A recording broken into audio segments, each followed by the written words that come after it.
What is believed to be a monster in the ocean is actually a super advanced submarine commanded by Captain Nemo. Don't worry though, there's some monster action eventually in Disney's adaptation of the classic sci-fi novel 20,000 Leagues Under the Sea.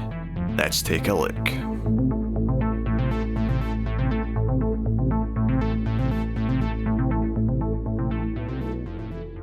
Welcome everyone to the Atomic Cinema Experiment. I am Peter, and joining me as always is David. I come in peace. This is a science fiction movie podcast, and today we are discussing a vote winner. Our patrons voted between three 50s movies that all had some kind of ocean theme to it. You know, we had Beasts from the Sea, that kind of thing. And the winner was 20,000 Leagues Under the Sea, a Walt Disney movie, which is not something we typically do on Ace. I was shocked that this was even in contention when I saw Buena Vista pop up at the front.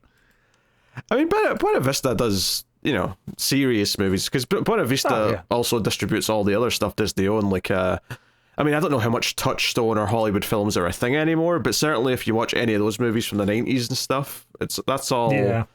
That's all. I don't think they are anymore. I think it's all pretty much just Walt Disney. Like, that seems to be their center pill. I think those were still a thing until they got Lucasfilm and Marvel, and now it's just Disney, Lucasfilm, or Marvel, as opposed to Disney and Fox. And Fox now. Fox, 20th century, my man. Yeah, I still call it Fox. Like, I know it's technically not Fox anymore, but it's just the way you call it for short. But anyway, yeah, so this is based on the classic book, which even at the time this movie came out was already about, 80 years old or something like that.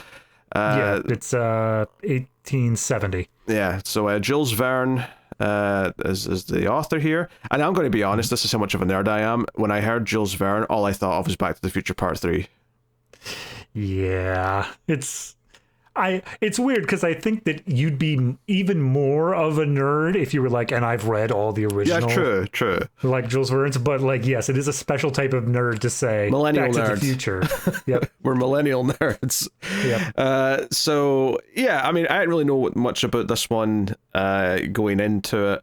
But it's got it had a title that fit the theme, and there was a giant squid on the poster. So it's what the audience wants. Why not? If they wanted something more fitting for the category, they had other options. Yep. To be fair, everywhere does list it as sci-fi. Like, it is one of these genres, and it is. Yeah. It's maybe not as hard hitting as a sci-fi as perhaps I typically like, but there's definitely science fiction in there. Here's the thing. In 1870, this was absolutely sci-fi. I think by 1954, when this movie was made, we're straddling the line of like, is it though? Like, are we really? Because there's two sci-fi elements really, and one of them, like, real time and kind of caught up with to an extent. Obviously, some of it's a little alt history-esque, but giant squid though, and the idea that there's monsters deeper in the ocean that we can't comprehend, that's still sci-fi. That's still pretty relevant. Giant squid in the aspect of the show that they're true, but giant squid do exist. Maybe not to that scale, but but giant squid exists. Not kaiju size. No, definitely not. So we'll get into all that, but this more primarily though is and we'll start spoiler free, of course, just in case you don't know what this is about. And to be fair, I didn't before I watched it, so don't get me wrong, I'd heard of Captain Nemo. I'd heard that name, but I couldn't have told you much about anything else. So this is about a professor and his lackey who kind of get basically hired onto like a regular ship because there's reports that some type of monster is taking down ships all over the ocean. But the reveal is that it's actually this fancy submarine, the Nautilus, captained by Captain Nemo.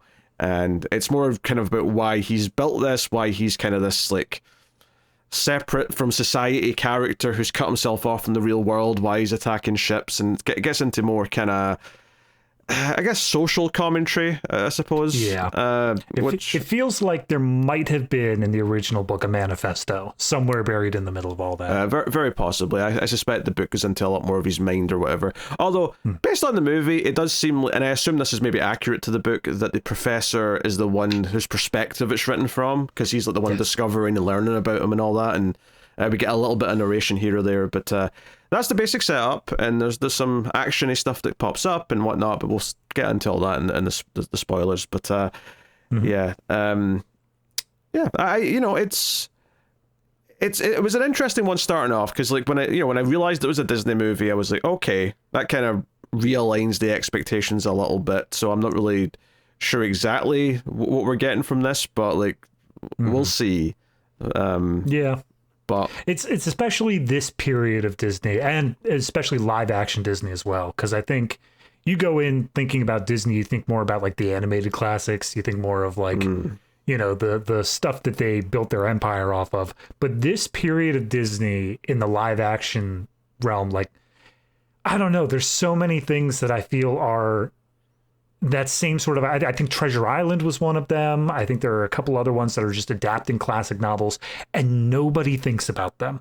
Like, they have absolutely like no cultural standing, no touchstone of, oh yeah, that's one of my favorite Disney things. Like, nobody thinks that.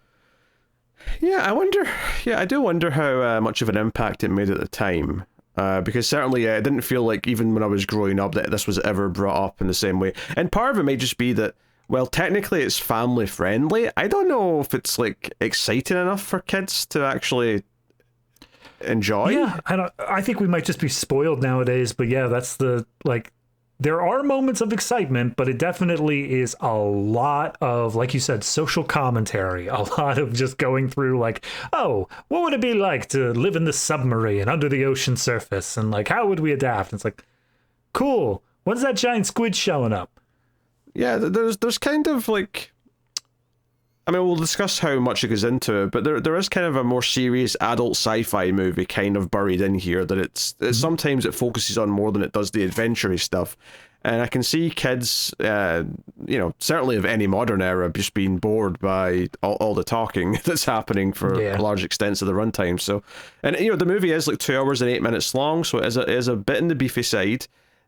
Which, we'll discuss if that was the right choice or not. But I guess without further ado, we'll just see how we felt. David, what did you think of 20,000 Leagues Under the Sea?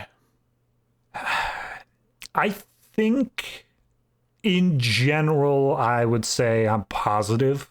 Like, I'm over the halfway point of, it has enough little moments in it that I think spiked enough interest in me that I'm like, okay, it's well put together. It feels like they did have some, like, I don't know. It's one where it doesn't feel like a B movie of the era. It feels like it did actually come at it with the idea of, no, let's do this justice. Let's make this a real adaptation. And it feels like they really made it work as best they could here.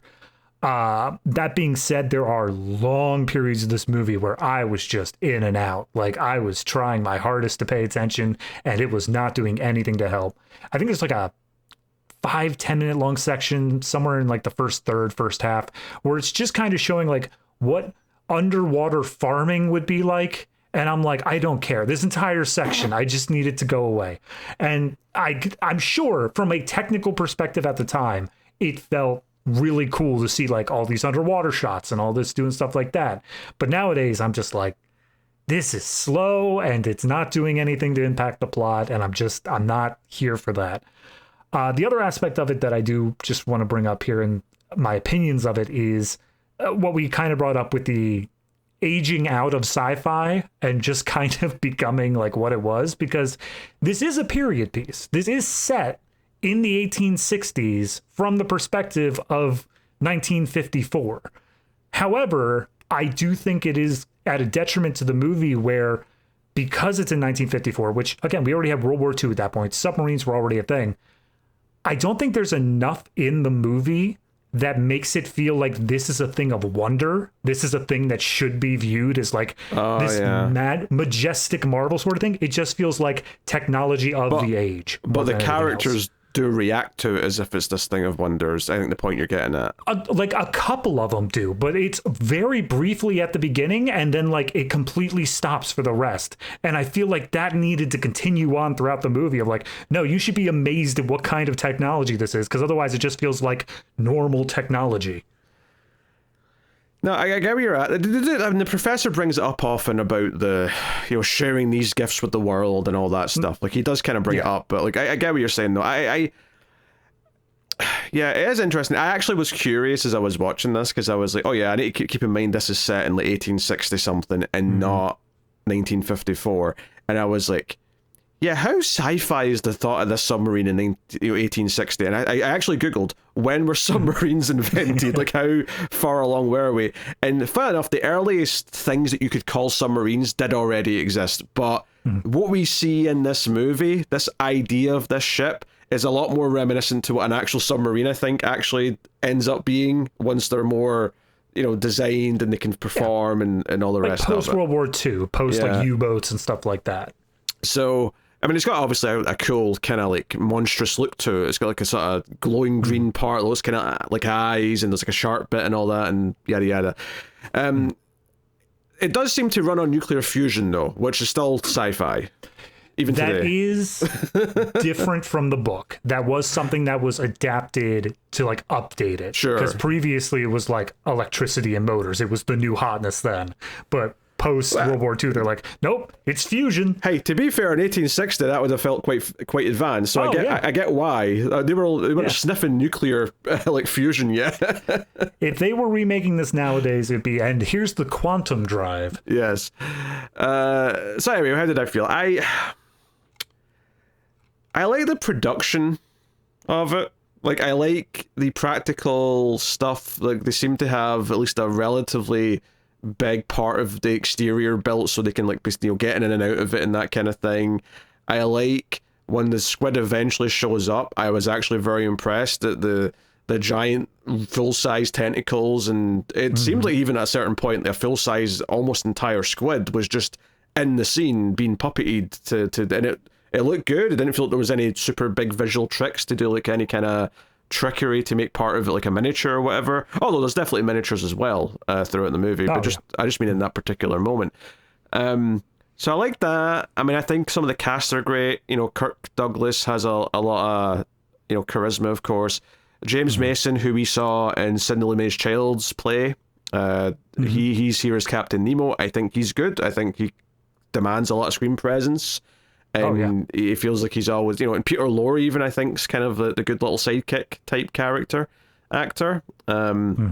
So, I feel like I'm impressed by the filmmaking of it, and I like a lot of those elements, but I actually do also agree that there were stretches of it where I was just kind of checking in and out, because it is pretty dull at times, and it feels like you're kind of waiting for things to happen. And because I didn't really know what the story of this was, I also kind of suffered a little bit of like, oh, they've set this up, so I think it's going to go in this direction now, and then it didn't go anywhere near that direction. Like, because once they set up the submarine, they set up like, oh, he's like doing this on his own. I thought there was going to be more of a like, oh no, we straight up we have like underwater bases and things that we're going to go and stay at and stuff like that, and there was nothing like that.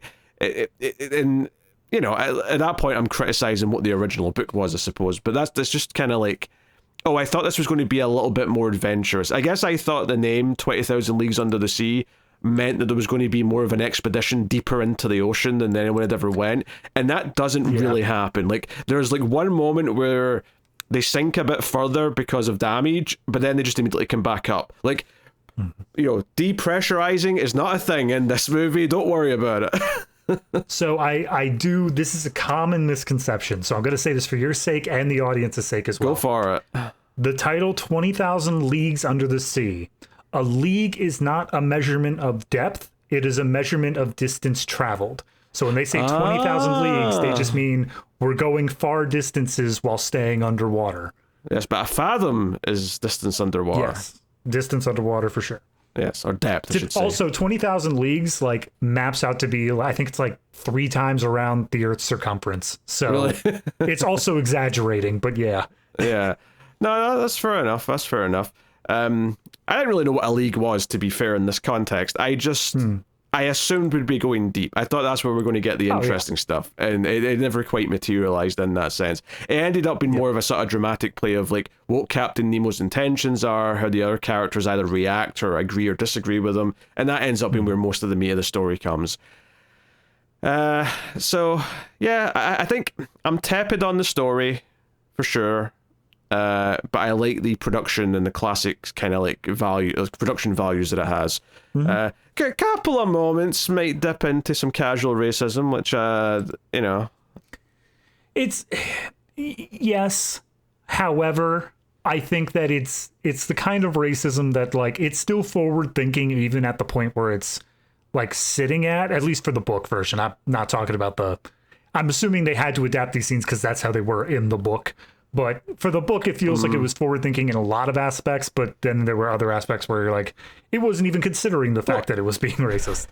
It's just funny because it kind of like, Captain Nemo's whole thing is like, oh, the civilization is bad and man is bad and we do bad things to each other. So it's just kind of funny that, there's just these casual things that feel very dated alongside that. Yeah. Yeah. But again, that's the sort of thing where like you don't even think about, if you're in the era, like, oh, you don't even think about the fact that you're being racist towards that thing. Common thing I keep on seeing nowadays is the idea of like, what happens if AI does achieve consciousness, but then everyone's just walking around saying clanker? Like, are we the racists at that point? That's getting into weird territory. Like, it is, but like that's the thing we don't even think about. Like, we don't think about that far in the future. That's not the same thing as racism.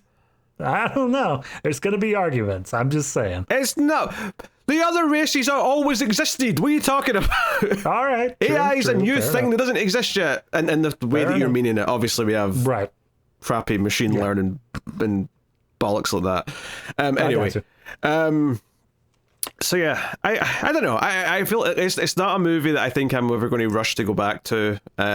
I did appreciate, it's a little bit wider than most movies. It's 2.55 to 1. So it's got that little extra bit of cinematic kind of size to it and all the rest of it. And it looks good, and all the stuff in the water looks good. They've got their deep sea diving suits. All that stuff did feel very impressive. It felt like a lot of thought and money went into the practicalities and the production of the movie.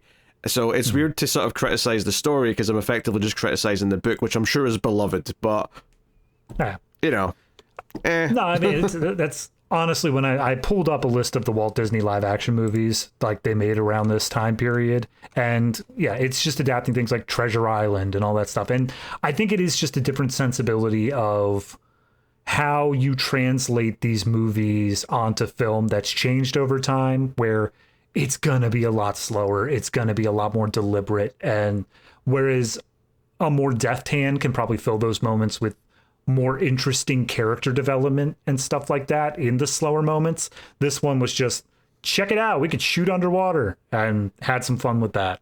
Yeah, so let's watch that for 5 minutes in silence, which would have been cool if like something more interesting happened that was being told silently, because that would actually be quite an impressive sequence, and it would be quite like engaging because you're having to pay attention and really watch what they're doing. But you can't even tell which character's which with all these deep sea diving suits on. Like, they completely conceal it.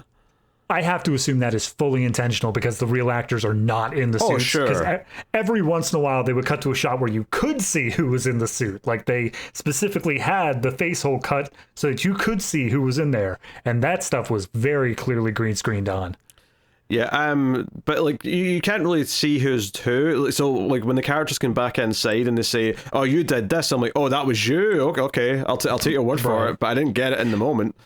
They try to set it up at the beginning of that sequence that we're both thinking of, where it's like, those two in the back are your friends. And it's like, okay, I hope I can keep track of that. And then immediately it's like, nope. And for the record, all I think you need is have their suits be a different color or something. Just something that's visually obvious and you don't have to think about it too much. Give them a suit that has a big letter in the back or something. Label them in some way visually so we can just understand who they are when everything else is difficult to see. But hey, it is what it is. I mean, it's a fine movie, and I like it for its technical values, but I don't feel that enthusiastic about how the story actually plays out and how it's paced. Like, I think this movie would be so much better if you cut half an hour out of it. And it's not so much that I want any particular plot point cut out. I just think you could keep all the plot points and just cut out some of the fat. And you would get it down to a tighter 90 minutes that I think would be beneficial to the whole experience. That's fair. I mean, it's tough because, again, it's an adaptation of a book. I wouldn't say that they should fundamentally change anything about how the book is being adapted, like inventing a new ending or like inventing new plot points or whatever. But if we're not doing that, then I would say, yeah, cutting out just a couple of bits, because there is a, without spoiling it, repetition to the characters that I think goes probably one or two too many times of the exact same beats being made. And if we could just cut out one or two of those, I think it'd be fine. That, and I don't need Mr. Douglas to sing as often as he does. We can just, he can do it the one time, yes, and then we see that he has the ability. We don't need to keep coming back to that. Yeah, but that one time he does it, like on the first ship when he's got the guitar and everyone's joining in and clapping. I'm like, okay, all you need to do for this bit is to do it until the professor and the other guy walk out and see it and sort of like, oh, look at all this camaraderie, this is nice. That's the moment where you can cut the scene because they've seen how effective it is, but it keeps going till he finishes the song for like another 2 minutes, and I'm like, yeah, that was just 2 minutes of wasted time. We did not need all of that. This is the equivalent, I have to assume, back in the 1950s of like, we got to sell the CDs. They had a vinyl and they were like, you want to hear Kirk Douglas singing this sea shanty? By all means, hop in. Yeah.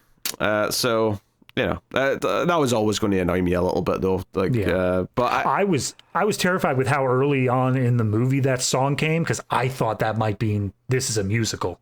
Like, we're going to keep coming back to songs. Oh, I mean, the thought crossed my mind for a second, but if I was paying close attention in that scene though, and I'm like, no. There is nothing really being added to this that's not diegetic. Like, obviously, yeah, you can tell it's ADR'd on because it would be, but like, you know, it's just the guitar, it's just the clapping, and just him singing. No one's like doing anything like and dance with him or anything like that. No one's like no choreographed moments. I'm like, no, it's still obeying the laws of this. Is just an in-scene moment where he's singing to the crew and they're all getting into it, and that's fine. But it just goes on way too long.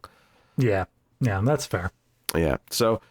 Yeah, because I actually, like, I did have moments of, like, hope, like, that I was going to be really into the plot, actually, because I think the whole idea that, oh, there's rumors of a beast, like, taking down ships, but then it turns out to be the submarine, I was like, oh, that's actually an interesting reveal, and I thought, oh, maybe this ship's, you know, hunting a real monster, or it's going to encounter the real monster later or something, you know, I thought it was going to keep evolving, kind of like that.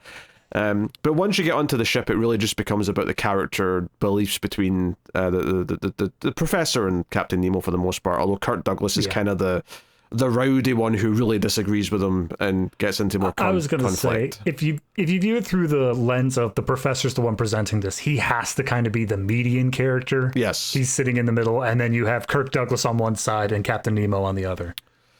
So, yep. As far as anything else goes, you know, the music didn't stick out to me too much, aside from the fact that sometimes there's some classical organ music would play because there's an organ on the ship, and that stuck out to me, but the regular score otherwise didn't really stick out to me all that much. No, like, look, there's the moment when they first start doing the organ music, and that is also the moment where Kirk Douglas, like, starts making a little banjo out of, like, a turtle shell and some, like, washed up whale bones, and I'm like, no, stick with the organ. It's so much cooler. Although a little bit cheesy and cliched in some ways as well, that, like, Captain Nemo's got an organ on his submarine.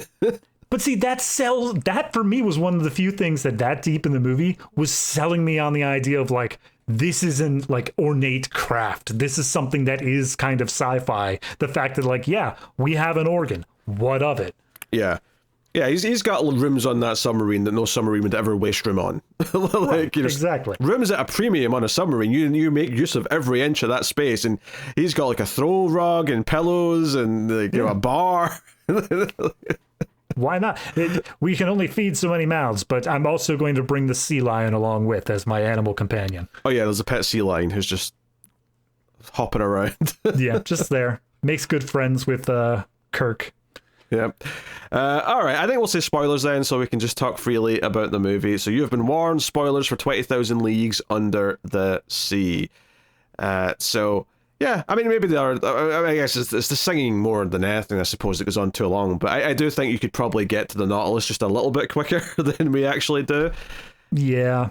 I checked on exactly how long that was. It's essentially 20 minutes. Because, you know, it's fine to see, like, the professor be recruited, like, you know, and the American government man comes in and is like, hey, like, there's these reports of this monster, and like, you believe in this, right? And he's like, well, no, not really, but I've got an open mind, right? So he's like, oh, all the better, right? All the ships are cancelling their routes because they're all scared I've been taken down, which doesn't actually make that much sense, given later in the movie we find out that Nemo's only targeting like warships that are like doing bad things. I'm like, are passenger ships really getting attacked too? It doesn't seem like it.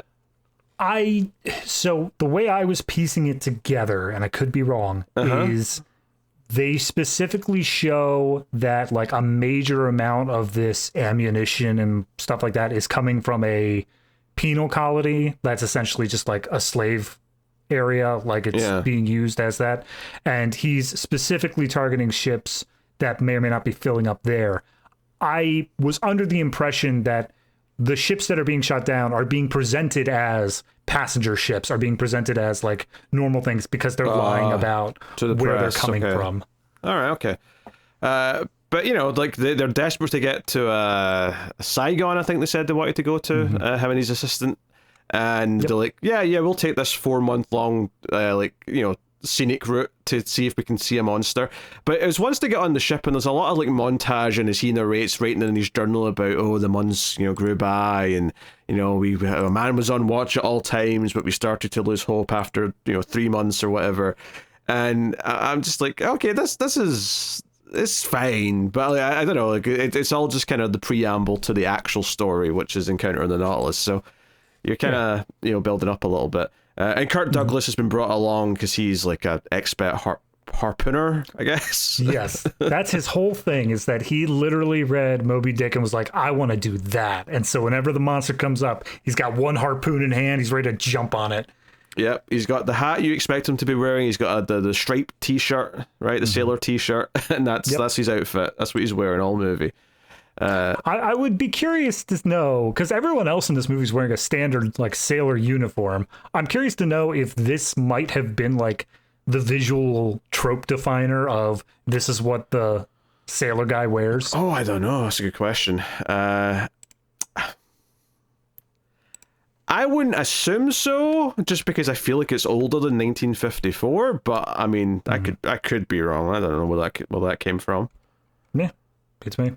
But you know, ultimately they eventually see the you know what they think is the monster, but it's clearly, you know, some kind of, you know, ship, some kind of device to our eyes. Yes, and I think because we, you know that. However, I do think there is an intentional designing of the sub, especially on like the back fin, to give it a somewhat more organic appearance. Yeah, that's fair. So they start firing cannons at it, and to be fair, the Nautilus never fires weapons at any. It never fires torpedoes. Its entire thing is just crashing in through the ship, because it's got like a sharp design that'll just sort of pierce a ship and kind of breaks it in half. All the boats, I'm pretty sure, are made of wood at this point, and he's made of metal, so pretty easy. Yeah, he's using, again, that sci-fi metal. Unobtainium. You know, so the ship gets bricked. You know, Kirk Douglas falls in the water. The professor and Peter Lorre fall in the water. They end up kind of like finding each other and you know, sort of paddling. And after a little bit of worry of like, where are we? Where are we going to find? They just stumble upon the Nautilus just sort of on the surface. They're obviously fixing things or doing whatever. And well, during the attack, the Navy ship fired off cannons, and it ended up killing one of their crew members. Yes, on the inside. We didn't see that at the time, though. That was something we see after, obviously. We find out because as they board this sub, they look around and they see on the outside a bunch of guys in scuba suits doing a burial, quote unquote, at sea. And in this case, literally it's just the same burial that you would do at a graveyard. It just happens to be on the surface of the exactly. sea. So, you know, they snoop around the ship and we see like the insides for the first time, and they're oohing and ahhing, and the professor's like, oh, this is magical and whatever. And then obviously they get kind of caught, and I did appreciate like the divers like walking back to the ship, and this is when you first get to see James Mason when he comes in and takes off the helmet, and it's like a big reveal for him, so they kind of treat it as a big cinematic moment. But they grab the three of them, and like Nemo's, after sort of like talking to the professor for a minute, it's like, you know what, I might have use for you. I've read some of your writings. You do a lot of, books about the ocean and sea life and blah blah. But these other two, I have no use for them, so we're just going to like dump them out in the water. They were on the ship that killed one of my guys. I'm going to blame them for what happened. Bye. But the professor says, look, I can't accept your offer to stay with you then. Like, I can't trade their lives to save mine, so I'll have to decline. So Nemo basically just sort of tries to test that by putting all three of them outside of the ship, starts to go down, and sees that the professor sticks to his word. He stays with the other two, even though it's probably going to mean his death. So he cancels the sinking of the ship and comes back up and says, all right, I found out what I wanted to find. Come in here. Here's your quarters. And they're on the ship now. I mean, Kirk Douglas is not happy about it. He is like, combative at every single stage of this. Yeah, it's so weird because he has reason to be combative later. Like, I think from a character standpoint of, not wanting to do the things that Nemo wants to do, fair enough. But at this point, all he's being combative about is the fact that all of the stuff that's on the menu, which frankly still looks delicious, is like a little bit gross because it's made out of sea snakes or like octopus eggs or something like that. He's like, man isn't meant to eat this kind of stuff. To be fair, the first reason why he's upset is because, hey, you destroyed the ship that I was on. Like, there's kind of a little bit of a, like, I mean, he gets into it a bit more when they destroy another ship later, and he's like, oh, that was like, I feel like I just stabbed people in the back that I'm supposed to be, like, on the same side of. He says that later. But you're right. They have dinner. He invites them into his cabin, the captain's cabin, and they give a big meal, and they're saying it's delicious, and it's all very extravagant looking, and then he starts describing what the various things are. Oh, that's not pork. That's this thing. That's not that. And it's basically just all these, like ocean substitutes for what the actual food would be, including the milk, which is from a sperm whale. I love that bit. He's just like, oh, could I have some of that cream? And it's just like, oh yes, of course. Of course, that's not a standard milk. We milked that from a giant sperm whale, and I feel like he really puts the punch on sperm. To be fair, if you're milking the females, admittedly. No, they're whales. They have nipples. Yeah, they're mammals. Yeah, they do have nipples. I was about to think about it, but no, whales are mammals. They have nipples. But can someone go to like a classic meme generator and just do like a sperm whale and then can you milk me, Greg? Do you know that line in Meet the Parents has always annoyed me because I always feel that Ben Stiller has a response for the question, but he just doesn't use it. When he says, I have nipples, can you milk me? His response should be, well, no, because you're a man. Obviously, I only mean the females of each species. Boom! He's intimidated by De Niro. What do you want to... Like, I get that, but it just annoys me because that's always the clip that gets replayed is that I've got nipples, can you milk me? And like, of course not. You're not the woman. No, but see, because of the way the movie is structured, he would then immediately follow that up with turning to the wife and saying, like, now I could milk her, no problem. And then he just have his foot further down his mouth. You know what? In for a penny, in for a pound. Fair enough. So, anyway, so we have this food scene where they're all kind of grossed out a little bit. Although the professor tries to, like, he's like, oh no, I mean, it's surprisingly still quite delicious, but the other two are looking pretty mortified by everything they're eating.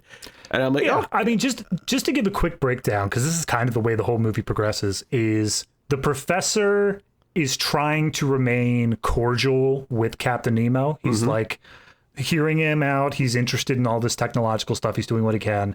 The lackey character, as you called him, is trying to stay loyal to the professor. However, as Kirk Douglas acts out more, as he's getting more and more against Nemo's stuff, you see him starting to pivot and starting to slide more over to Kirk Douglas's side. Yeah, because the lackey, Peter Lorre's character, like right at the start of the movie, he's very protective of the professor, and he's like, no, don't trust him, professor, and a lot of that. But he tries to be on his side as best he can, and the professor's trying to like understand Nemo. And even when Nemo says a lot of the more kind of extremist things that he says later on, he's like, "No, I think he can still, learn from this. I think he can still become better." And like all these technological advancements he's made, the ship being powered by this nuclear energy and so on. Which, by the way, I love the little moment where he takes him into like the engine area, and he's like, "Oh, do you want to see what powers the ship?" And they pull down this like it's like the front of a deep sea diving suit, but just on a stick that comes down, and it's like, right, stand behind that, and everyone else just shields their eyes, and he opens this little metal door, and just this blinding bright light comes out, and like the professor gets to see nuclear. It's like in Spider-Man 2 when Doc Ock is working with the fusion, and he's like, the power of the sun and the power of my hands. I love the fact that like they lower that thing down, and it specifically is like a welder's mask and then just like stuff for the top part of the chest. Yeah. And I just imagine like as soon as that scene ends, they hold it back up being like, by the way, you can't have kids now. Which I don't think anyone in this submarine cares about, though, because all these people in the submarine don't seem to care about the fact that they're kind of just going to stay here forever. Later on, we find out that they're willing to just die with Captain Nemo, so they're not even thinking about going and starting families. That's one of the things that, as the movie progressed, I got more and more curious about was how did these men get on board this ship? Like, what made Nemo trust these guys?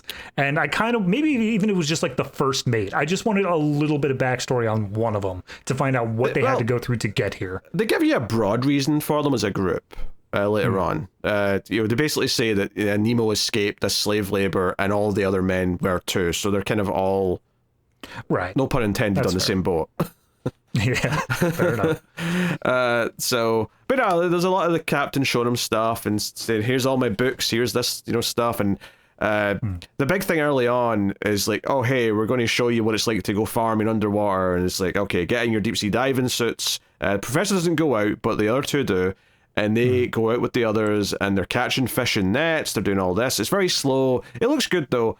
The big thing that kind of comes from it though is that at one point. And I didn't really know this until afterwards who this was, but Kirk takes Peter Lorre's character over to this sunken ship, and they find a chest full of treasure, and they're trying to get it out the ship, and it kind of falls, and whilst they're doing all this, a shark eventually kind of like spots them and kind of comes in, and the other divers have to come over and like sort of protect them and save them from the shark, and it's, the actual bit of action at the end was quite impressive visually from how they filmed it. Like, that looked good.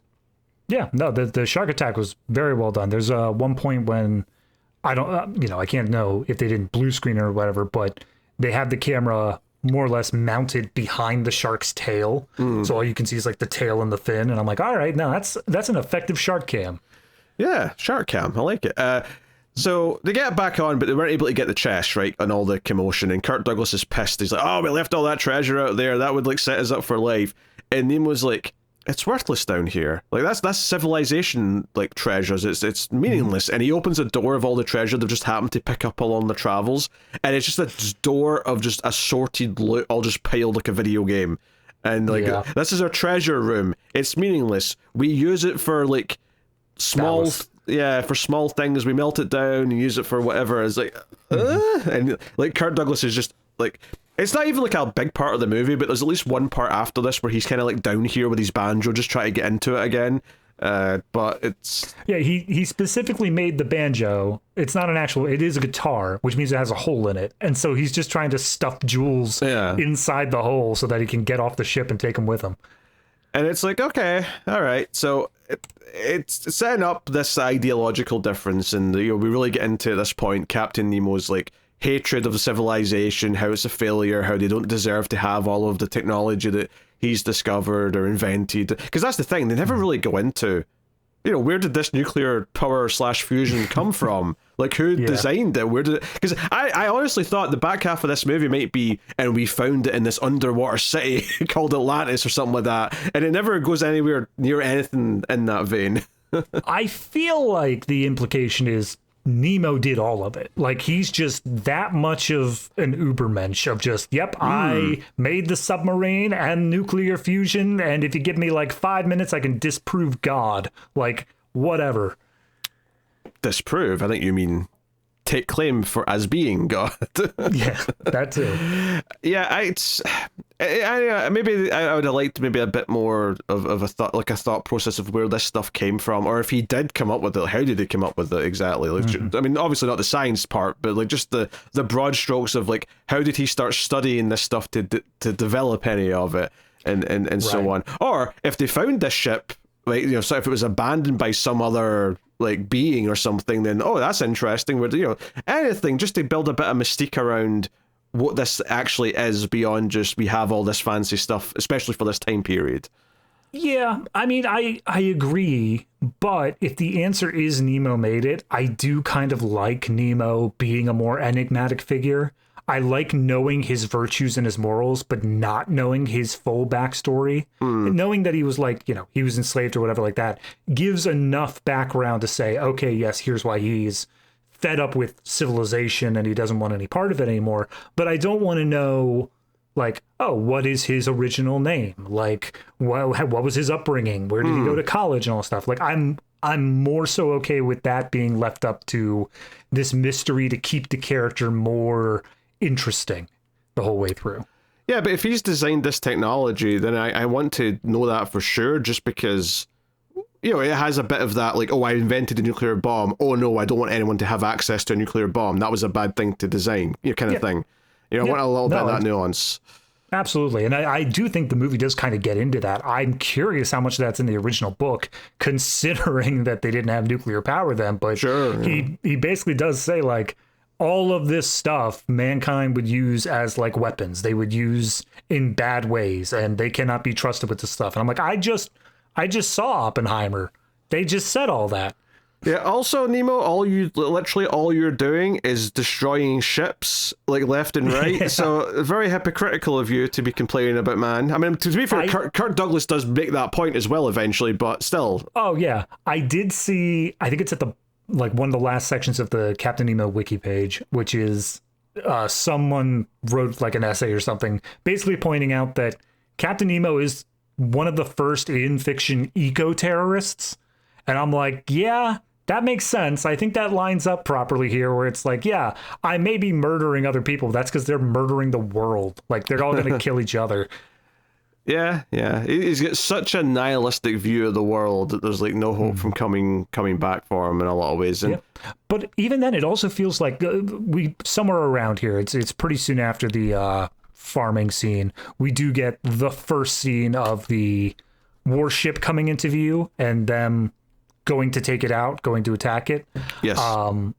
The shots that they use on Mason there, on James Mason, it's not just like satisfaction. It's not just like an idea of, oh, look, I did this or whatever. They specifically show his eyes as like a little bit more tortured, a little bit more of like, I don't know, realizing what he's doing. And I think that adds so much depth to the character. Like you said at the beginning, James Mason, it does a good performance here. I think he is one of the standouts of the movie, all things considered. Oh, for sure. I was kind of expecting that, honestly, based on what we saw of him in that Child's Play movie, because he was great in that as well.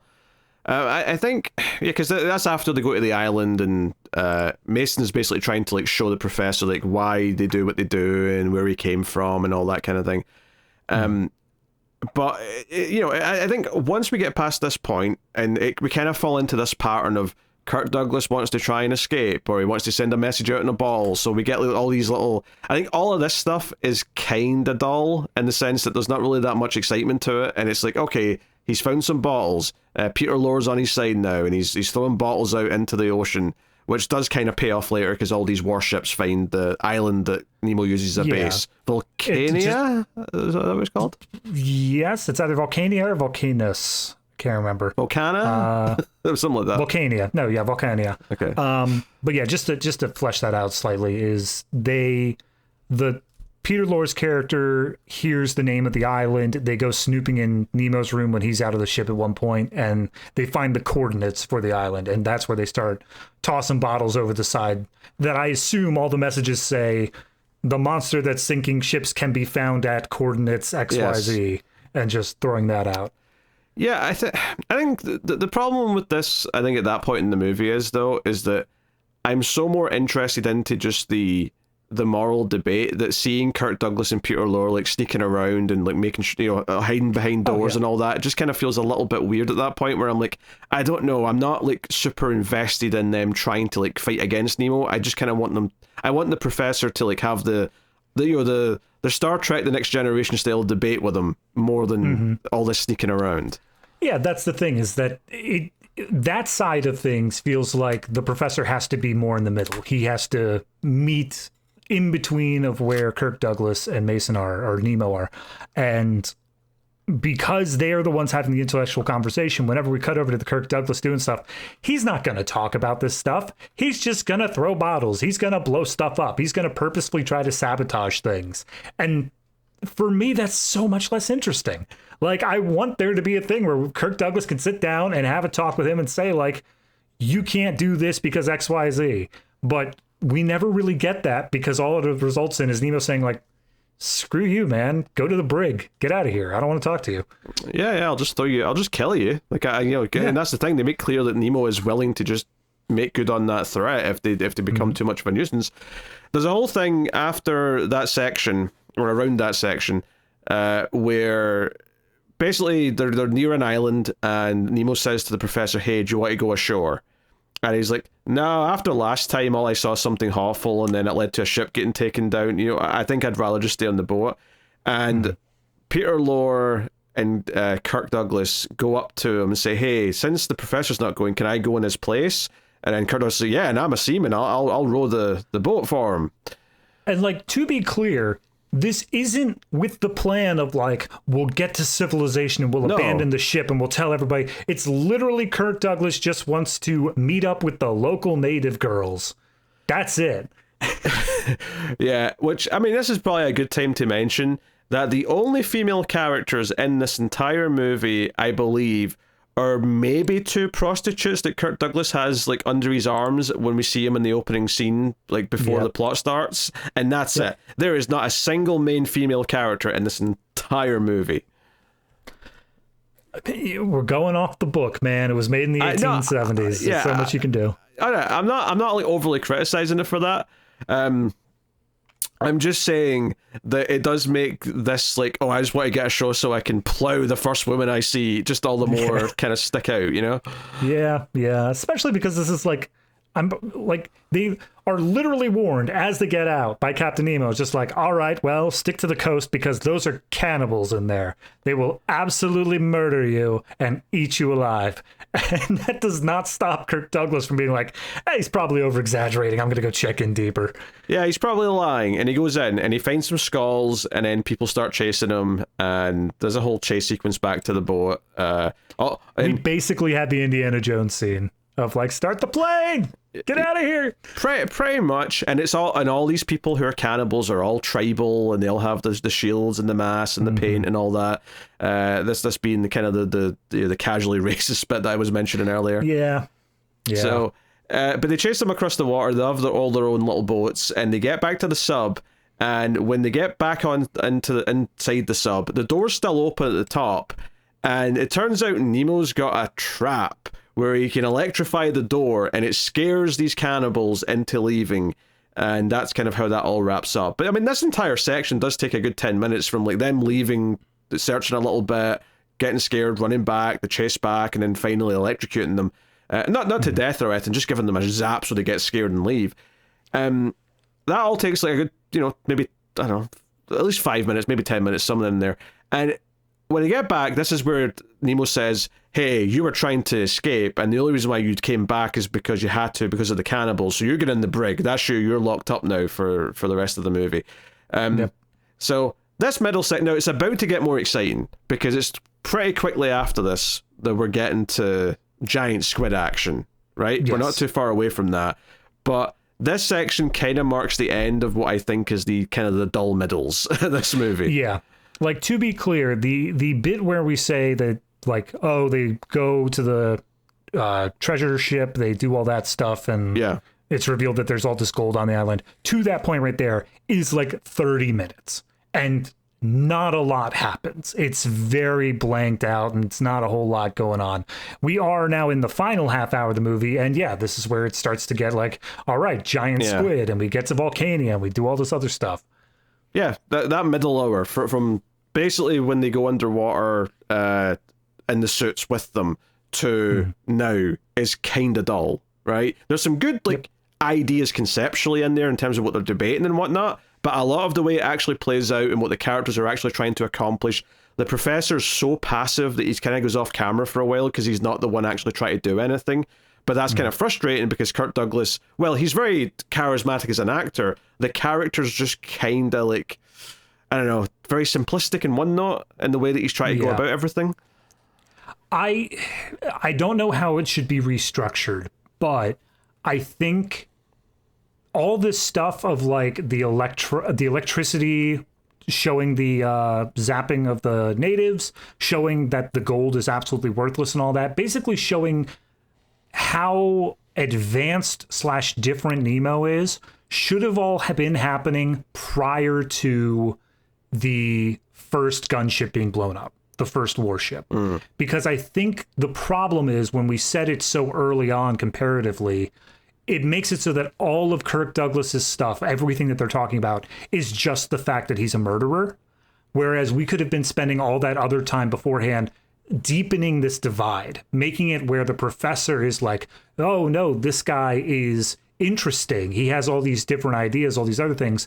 Whereas Kirk Douglas could see that as, no, he's different. I don't like the fact that he doesn't it could be more of the same. Ideological difference, and like you said, but here it just kind of comes off as, no, you're a murderer, so I'm clearly not a villain for opposing you. Right. It's a bit too black and white. And that's not to say that I think Nemo is presented purely as a villain, because I don't think he is, but but Kirk Douglas doesn't have any reason to not think he's a villain from his perspective the entire time. So I would have liked to see that slow development of building this distrust, building this idea of like, this guy keeps talking about how much he hates the surface. He keeps talking about how much he hates this stuff. Like, that's not okay in my book. And then when we get the murder scene, he uses that as the lightning rod. He uses that as the idea of all my other stuff is justified because of this one thing that we can all agree on. Yeah, it could have ramped things up. What's interesting you saying about that should have taken place at a different time is the one thing I did notice when I was looking stuff up is that the events of the book are very rearranged for the movie. And one of the complaints that I saw in some of the reviews that I was glancing at was that, it's doing a lot of the moments from the book and the scenes from the book, but they're just kind of in any order they felt like. So I do wonder what the order of the events was in the book in comparison to see if it was maybe more like what you were suggesting. Yeah, potentially. I mean, there's a really long breakdown on the Wikipedia page, I'm sure actually says the order, but I'm not going to read through that. Oh, sure. So, yeah, I mean, the actual squid stuff, though, is that basically they get into another encounter, or they get stuck, right? Because they sort of, like, scrape across the bottom of the reef, yeah. So they have to do some repairs, so they're kind of stuck in place for a little bit. And then a warship shows up, and they have to kind of try and get moving, even though they're not ready to yet. And they take a hit or two, and that makes them sink further than they're supposed to. So, I mean, Nemo even points out, we're further down than any human beings ever been. And James Cameron goes, hold my beer. And very quickly, this giant squid takes notice because they're down at a lower depth, and this squid's like, oh, there's a thing to attack. And the squid goes for them. And to be fair, like, once it attaches to itself, like, I mean, don't get me wrong, I was a little surprised the sub just went back up to the surface with the squid attached, like, that easily, but it does. But it does mean, though, we get them going out onto the surface of the sub, and the squid's attached to the side of it, and at least seems like a full-size big puppet they're using. It looks good. No. As soon as they open the door, a tentacle just like flops its way inside, and like it's moving around. It's purposely puppeted. But I thought that was just going to be a tentacle. Like, okay, they've got one full size tentacle, and that's all they've got, and then the rest is going to be like miniatures and like rear screen projection and stuff. No, when they go outside, like you see one tentacle holding the captain Nemo, and then another one's like sort of flapping at another. You know, there's like several tentacles, at least 2 or 3 that are moving, and then maybe a big stationary bit with the eyes and stuff that's actually just sort of lumped onto the side of the ship. And I'm like, you know what? This looks really good. They put a lot of effort into this. No, on top of all that, it's middle of a thunderstorm on like top of the roaring seas. Like all of this comes together to be a very well done action scene. I really don't have almost any problems with this. Apparently, there were reshoots. There's not a whole lot of information on it, but apparently the initial time they shot this, it was more on a calm day at dusk. It was more of a sunset fight, but they were like, nah, it's not action packed enough. Let's do it during a thunderstorm. I mean, I'm glad they made that change because it does look good. There's a lot of energy to it. The initial tentacle's great when they're trying to dodge that. And I thought, oh, that's fun having tentacles come in at different, entrances and try to like dodge that. But then once they get outside and it's like, okay, we're trying to spear it in the eye or whatever between the eyes, and we're having trouble getting there. Captains get trapped in a tentacle, so another person comes up and tries to axe the tentacle, but he gets knocked out of the water. And eventually, it's Kirk Douglas who breaks out of the brig, comes up top, sees what's happening, he's like, oh, where's my harpoon? This is what I was born for. I love the fact, because Kirk Douglas, like, he hears rumbling, he hears like the ship being attacked or whatever, but he doesn't know exactly what's going on. There's a moment where he comes up from the brig, he hasn't quite made it up to the surface, and some shipman comes down, and I love the makeup touch. You can see like sucker marks on his face. To show that he's been attacked by a tentacle. But Kirk Douglas, not knowing what's going on, I don't think he had any direction, was just, hey buddy, you all right? And I'm like, my guy, they're fighting Satan's hounds up there. What the hell are you doing? Asking, you okay, buddy? Yeah, so he lands a great harpoon shot, right, between the eyes, but Captain Nemo is still being held by the tentacle, and he's getting pulled under with the squid. So, much to everyone's surprise, Ned, Kirk Douglas's character, dives into the water with a knife and saves Captain Nemo. He cuts the tentacle enough that it lets go, and he's able to swim Nemo back up to top. And when they get inside again, Nemo sort of regains his breath and says, why did you save me? And he's like, honestly, I don't know. In fact, I'm going to do what the only thing a man can do when he makes a mistake as big as the one I just made. I'm going to go get drunk.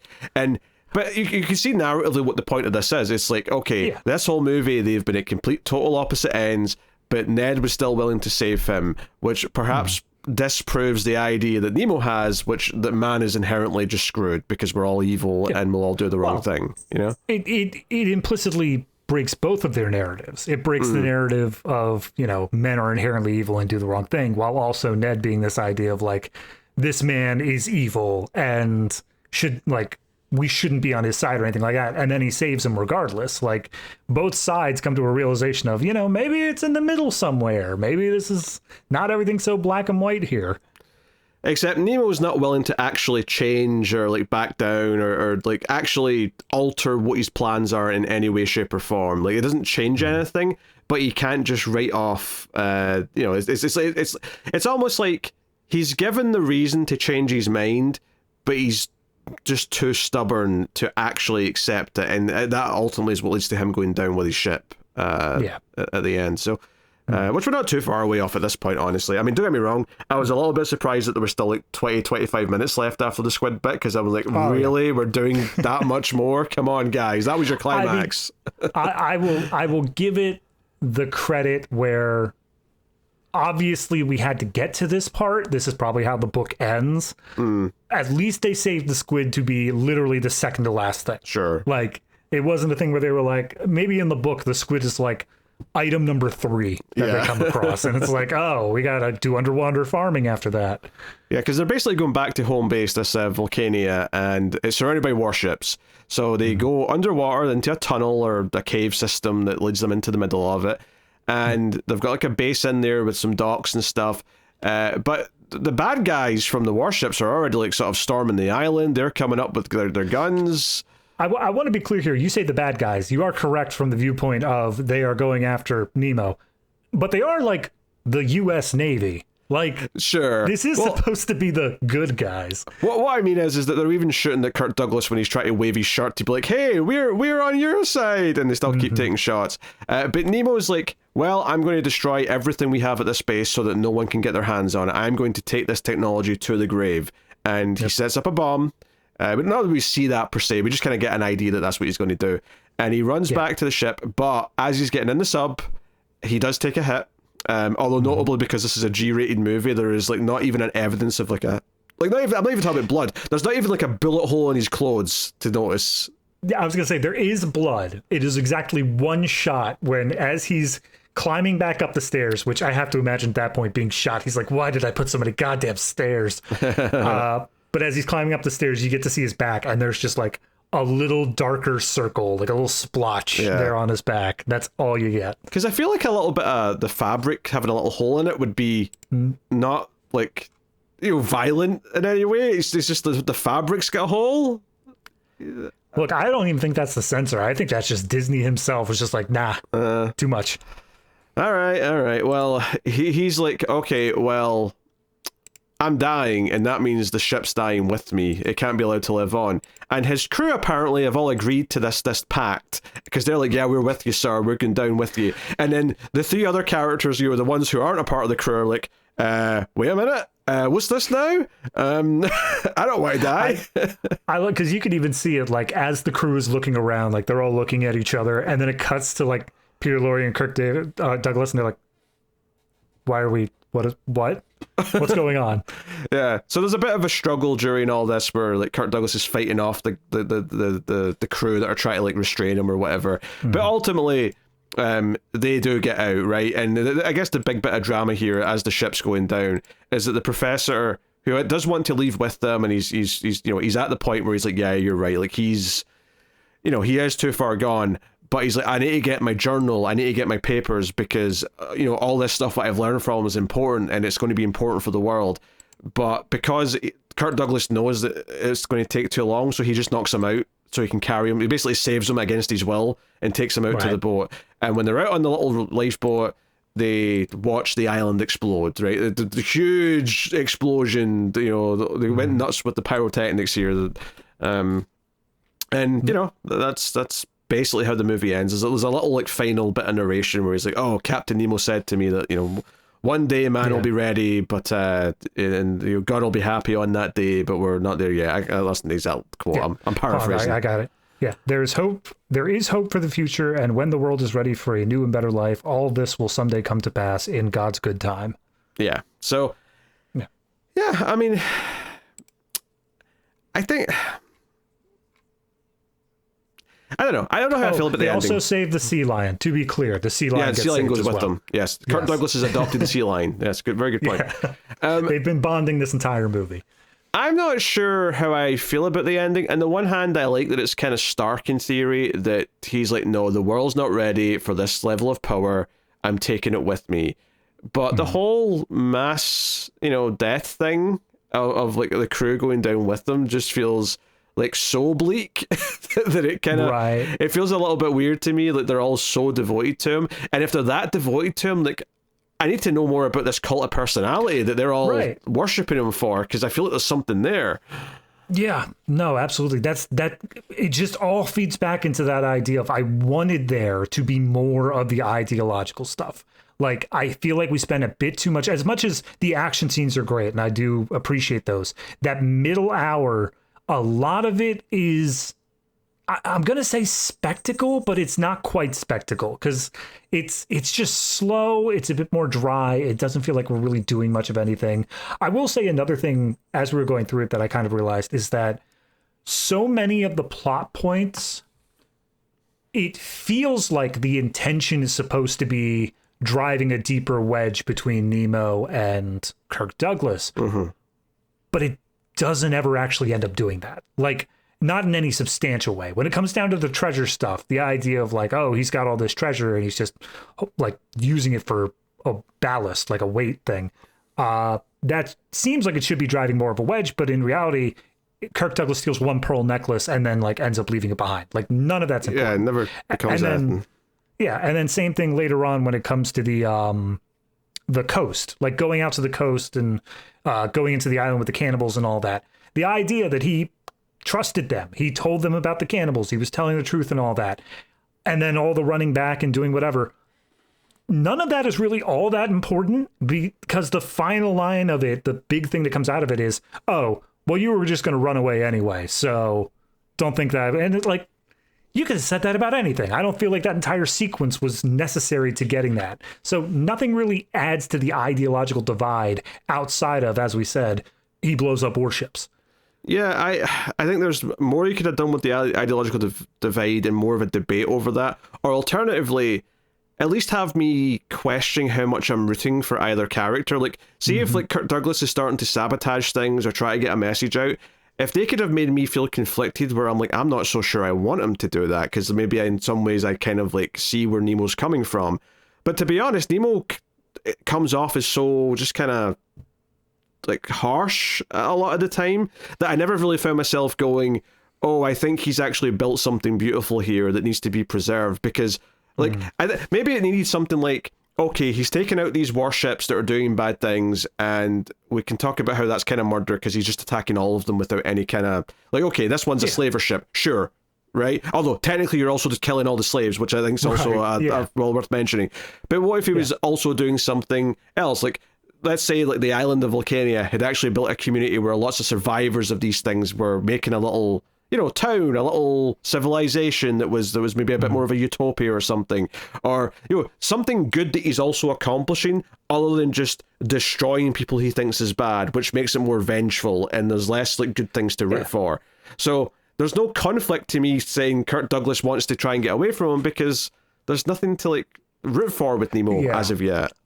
I will make one argument to your point there, if there's nothing to root for him, is that when he's giving his diatribes, when he is doing the monologues of his ideologies to the professor, I agree with what he's saying. Like, the idea of like, yeah, the terrestrial land is like brutish, warlike, look at all this stuff. And especially because this was viewing it from the viewpoint of this came out less than 10 years after World War II. Like, there's obvious parallels that can be drawn there. I think that is heavily intentional to that point. And let's face it, wars were very, very common when the book was written.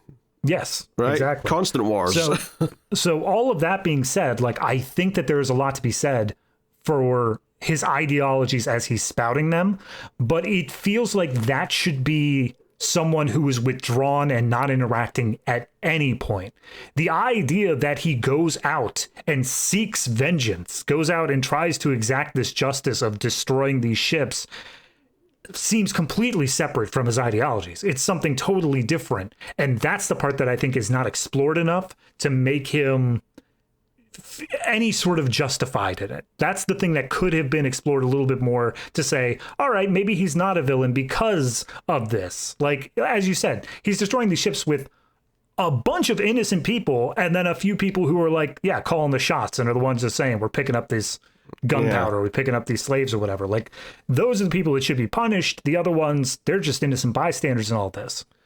Yeah, you know, or it feels also kind of vague. It's just like, oh, just attacking any warship. Like, I mean, maybe if you try to establish that he was actually trying to build this myth of like, oh, it's dangerous for warships to be on the sea, and we're trying to build this specter of, oh, there is a beast out here that's like attacking ships, and they're like almost like intentionally trying to create a Loch Ness monster, sort of like, you know, just, you know, something that's got a mythology to it that'll try and make things better, but discovering there's actually a man behind the curtain, and that man behind the curtain is Nemo, like that kind of thing or something. Yeah. But it doesn't really feel like they're intentionally doing that. If anything, he seems to be surprised or just kind of nonplussed when he hears about, oh, they think there's a monster doing all this. Huh. Yeah. Okay, moving on with my life. Well, that works out. Yeah, convenient. So, yeah, I don't know. It feels like a story that just, there's an extra couple of layers. And it could be in a couple of different directions, whether or not you want to go more that we're debating, 12 Angry Men style on a submarine about rights and wrongs of man, or we're going down into more, no, this is more adventurous with more monsters, and there's more of like a defined kind of like motivation or direction for the character. Yeah. Either one would have been a good way to go, but it feels like it doesn't quite go into either one enough. Yeah. Yeah, no, I get that. If it wanted to go into the idea of the giant squid and the spectacle and all that, I feel like, and without having seen the movie, I feel like that's kind of what Journey to the Center of the Earth was, the other Jules Verne classic. Like the one where it's like, oh, look at all the spectacle, look at all this crazy stuff. This one, I feel like, should have been a lot more into the ideology. It should have been a lot more of, you have this man who is master of his domain and everything of, he's the captain of the ship, he is made nuclear energy 100 years before anyone else. Like, all of this stuff should make him this tortured god of a man. And essentially when he comes up against people who do not agree with them, especially with that cult of personality with the crew.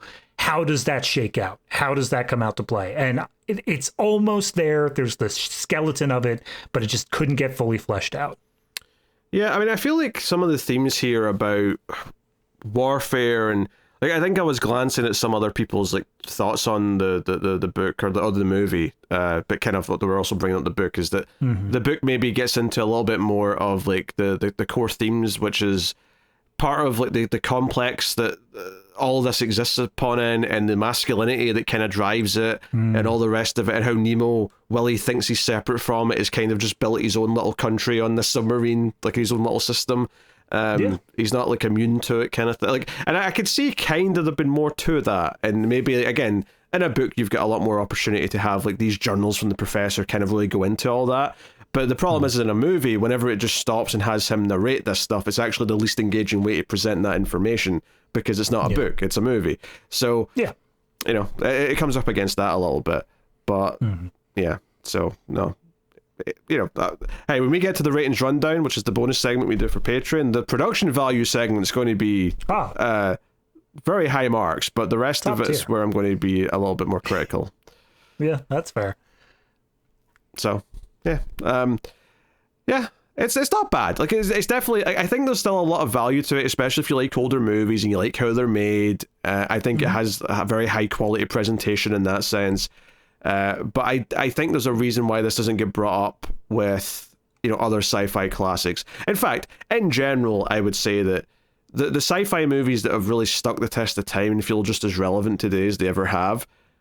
Most 50s ones haven't. Like, most of the time, even the ones that are quite good still, you still go through this lens of, oh, they're very old school and cheesy, though, compared to what comes. Whereas I feel like once you get to the late 70s, no, that's the modern sci-fi movie. That's where that started. And Alien, Star Wars, they still hold up as well as they ever did because, like, we're still trying to recapture the movies of that time, right? That's where we are. We've not advanced beyond that in any great way. If anything, things have gotten worse.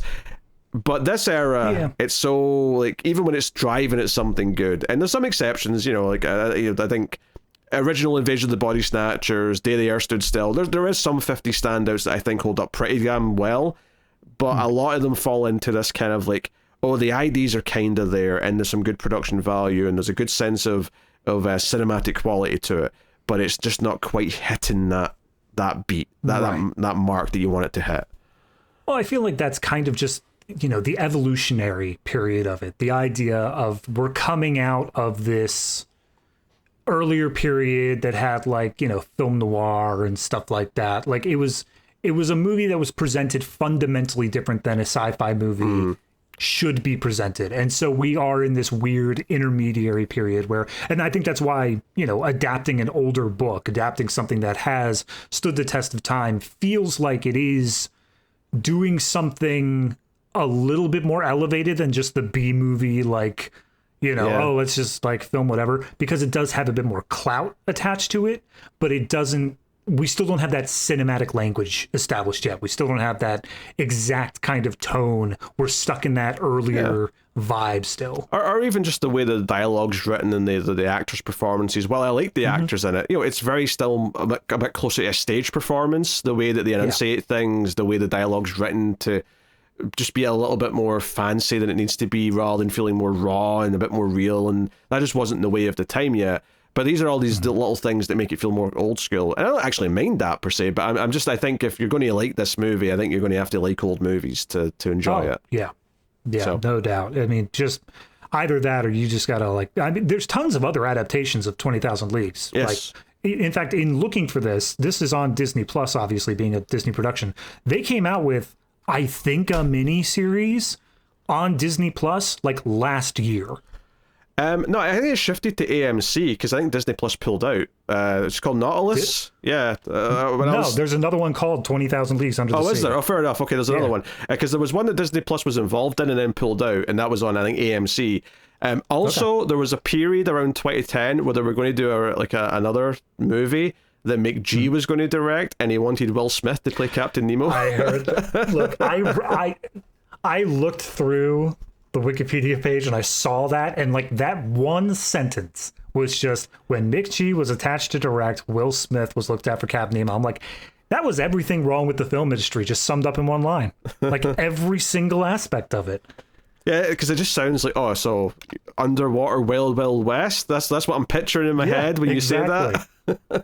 He steps out, he pulls on his little sailor outfit and says, now I make this look good. All right, David, what are you rating 20,000 Leagues Under the Sea? That is a question. I don't have much of like anything in my head that justifies it one way up or down. This just has the vibe for me of a 6.5.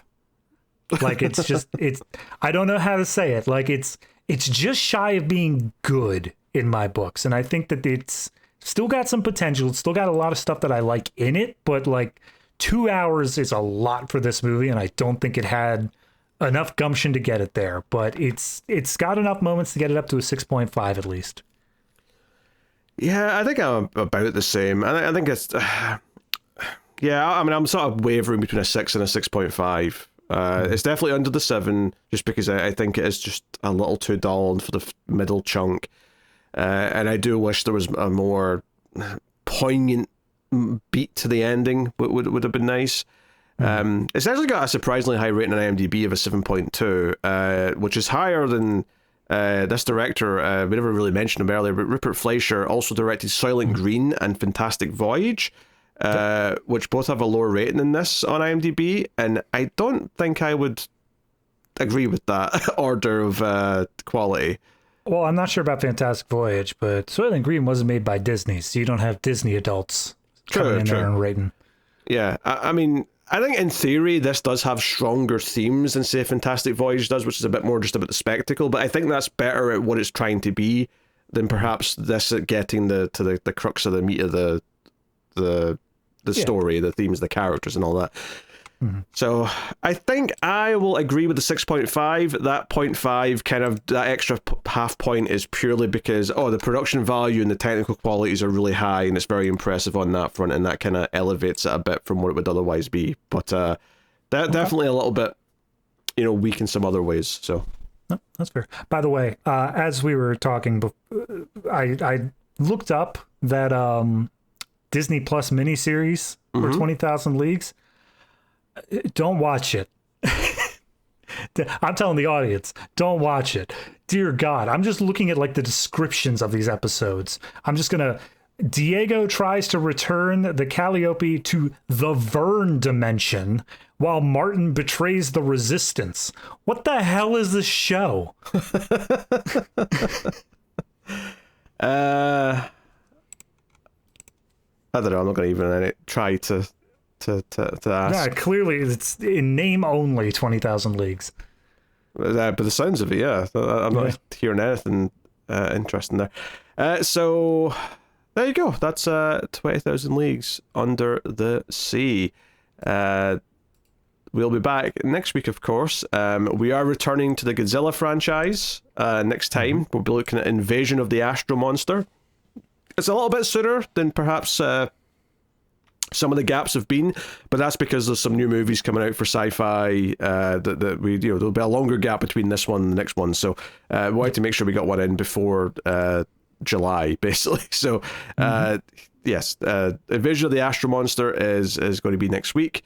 That is the next Godzilla movie. David does have his homework movie in a second, but just before we get to that, I will remind you about Patreon, patreon.com/MailFuzzTV, if you want to support the show and all the podcasts we do, like Collector's Cut, which is on John Woo season. Go check that out if you want to have some fun action movie discussions over there.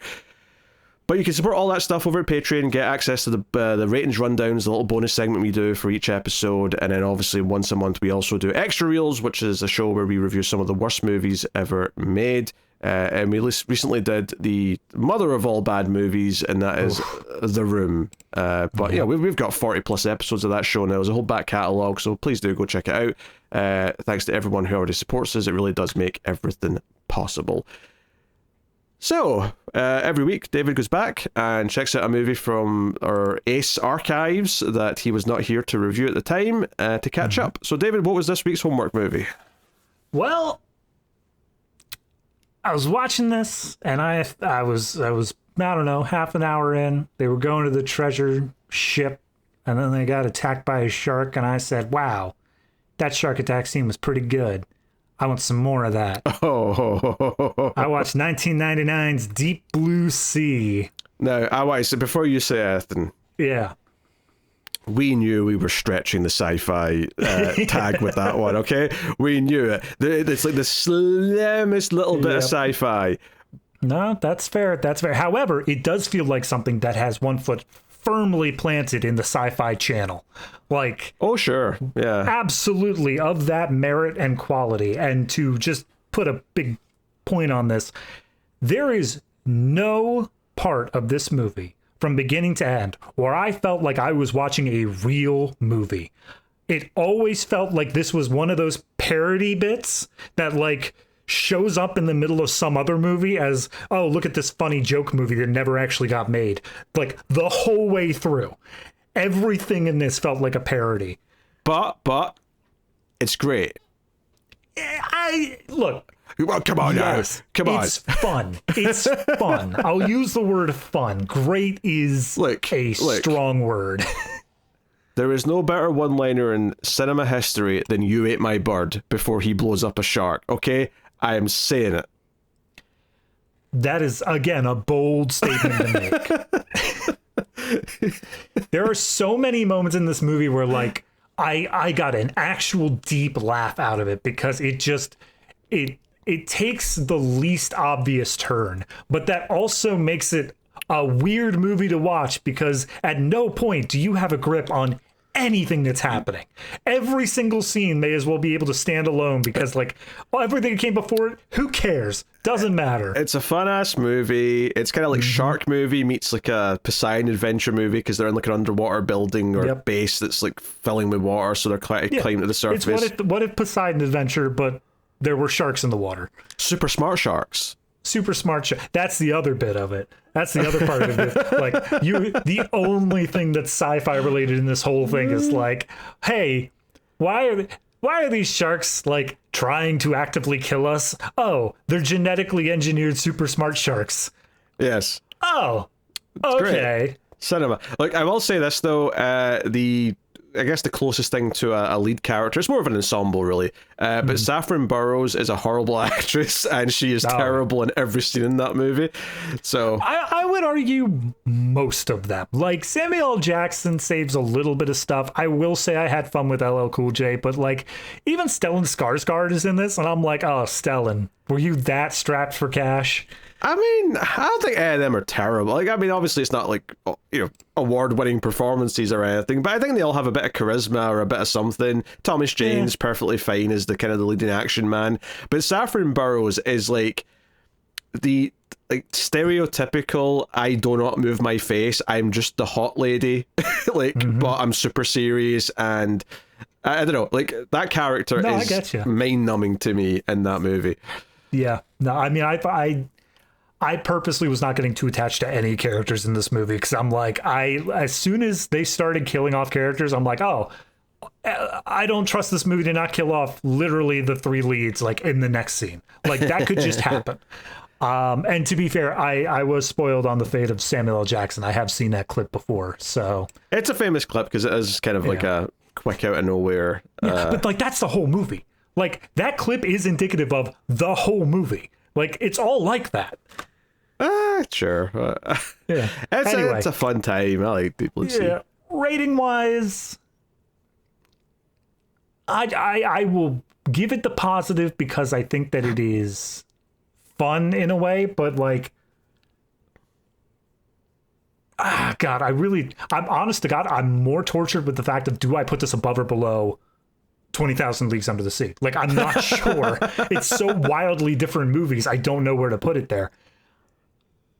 I'm going to say a 6. Okay. I think it is a worse made movie, but it is far more fun the whole way through. It's grade A schlock, and it is delightful, and I will happily lap up. And I'll say it is still the second best shark movie ever made. Fair enough. Again, bold statements, but you've seen more than me. It's not that bold. I mean, most shark movies are terrible. There's one obvious exception, which is better. The best one is Jaws, right? Because anyone was wondering. But Deep Blue Sea is the second best one, and I don't think. And there's a big gap between them. I'm not saying there isn't, but like everything after Deep Blue Sea is like. I was gonna say I remember one that came out, I don't know, like 5 years ago. I just remember a bunch of trailers for it, and then I never actually remembered hearing anything about it afterwards. The Shallows was okay actually with maybe that's what it was. What's her face? Blake Lively. That's an okay movie. Let's not get into Blake Lively. Let's just end the show. But I guess some people probably like Open Water or 47 Meters Down. 47 Meters Down was just... That's the one I remember. Yeah, those movies are just I've not seen Open Water, but the 47 Meters Down movies are really forgettable. So okay. No, they're not Sci-Fi Channel bad, but they're just not that good either. So anyway, there you go. That's just a little Deep Blue Sea segment. But that's the show, everyone. That has been the Atomic Cinema Experiment. Thank you very much for joining us. We do appreciate it. Keep watching science fiction and computer ad salsa.